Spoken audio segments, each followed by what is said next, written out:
Morning badgers. Okay, so today's task is to make an upcycled make, mend and do clock that's actually going to be functional that you guys can take home. Okay, so I'm going to do a sort of step-by-step how to do it. Obviously you can pause me, you can rewind me, you can shut me up all together while you guys crack on. But I'd love it if you could send me some pictures at the end of the ones that you'd make. That'd be really cool. Okay, so the equipment that you are going to need is corrugated cardboard box or a bit of cereal box or some sort of packaging, about 20 to 25 centimetres. It can either be a square or a rectangle and you can use either side. So on this one, I'm going to use the side with the writing on. Okay, you need an old disc or CD that we no longer use. We need a ruler, a protractor. We also need all the bits of clock mechanism, which I left last week. Okay, so the bit where the battery goes. Okay, we've got a little sort of rubber washer, we've got a little metal washer, we've got a little nut, and then we've got three hands. We've got the hour hand, the minute hand, and the second hand. And then 12 sort of knickknacks or bits of bobs. Okay, so I've got buttons, nuts, bolts, bits of cotton, an old earring, bottle tops, and a marble, and various different things. So you need 12 of those. So I said have a good rummage in the kind of, junk drawer in the kitchen. Right, so the first thing I'm going to do is find the middle of my piece of cardboard, and I'm going to do that by joining up the corners, okay, and putting a little cross in the middle.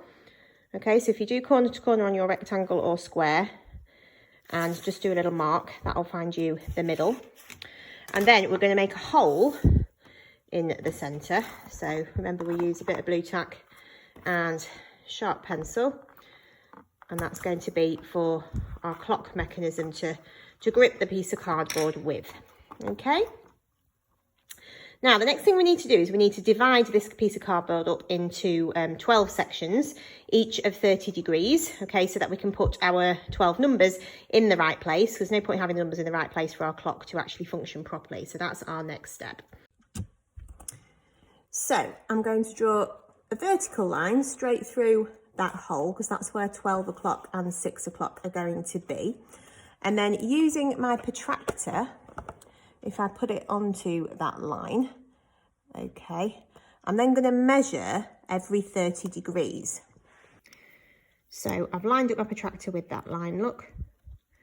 All right, and I'm then going to put a little mark at 30, another one at 60, another one at 90, one at 120, one at 150, and one at 180.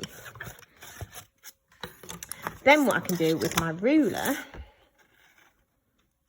it's tricky to do with one hand, is pop my ruler on that little mark that I've done, and making sure that it goes through the centre. I can then draw a line straight through, okay, all the way to the edge of my piece of cardboard. All right, and that will then divide.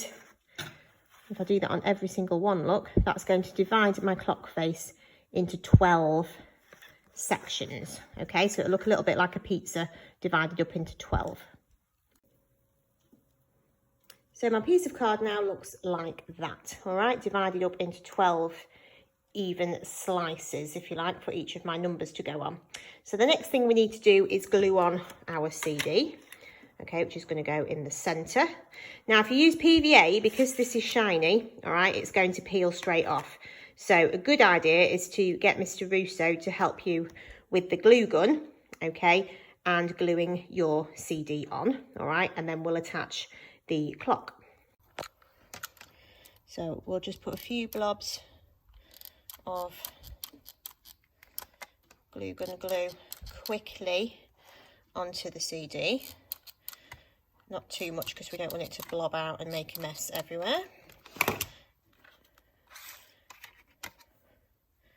Okay, and it's up to you which side you use. You could use the printed side if it's a CD, or you can use the shiny side, your choice. So next I'm going to show you how to assemble the clock mechanism. It's dead easy. Okay, so we pop the little rubber washer over the top, okay, and then this bit goes through the hole that we've made.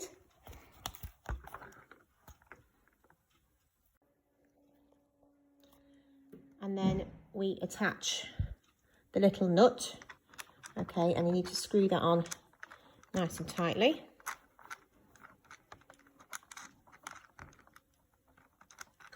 It's a little bit fiddly.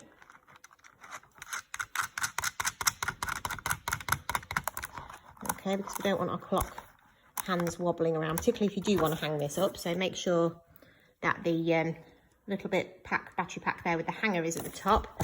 Okay, and that is nice and tight. And then it shouldn't move, which is great. And then to pop the hands on, I'm going to put the hour hand first. Okay, so that just goes over the centre and you push it down. It should just slot tightly onto that first little bit of plastic.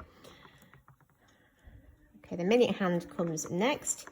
Again, that goes over the top of that one. And again, just push it until you can't push it anymore.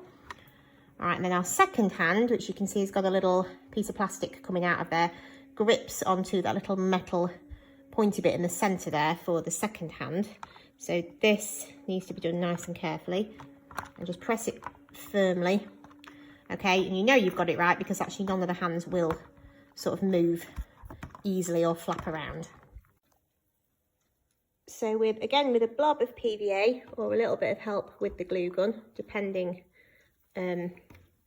what your pieces are made from, okay, you should be able to then just glue each of your 12 knick-knack objects onto the 12 lines, and we have a perfectly upcycled make, mend and do clock. And all you need to do is pop a battery in the back, okay, AA, and it will tick around quite happily, and you've got one that you can take home and put up on your bedroom wall, or you can even save it for Christmas for somebody's Christmas present.